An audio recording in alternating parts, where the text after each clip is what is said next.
প্রশাসন আমাদেরকে কথা দিয়েছে, দুঃখজনক হলেও সত্য, আজও হয় নাই।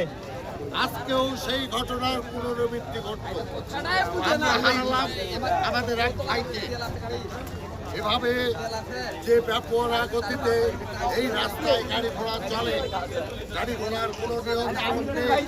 যেহেতু পাশে একটা ডাইভারশন রোড আছে, এই রাস্তায় না দিলে, গাড়িকে নিয়ন্ত্রণ না করলে অকালে আরো প্রাণ হারাবে বলে আমরা এই অঞ্চলের মানুষ শঙ্কিত। ঠিক ঠিক ঠিক।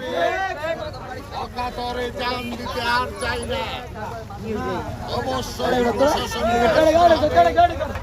এখানে বিধের ব্যবস্থা করতে হবে, তারপর আলোচনা হতে পারে।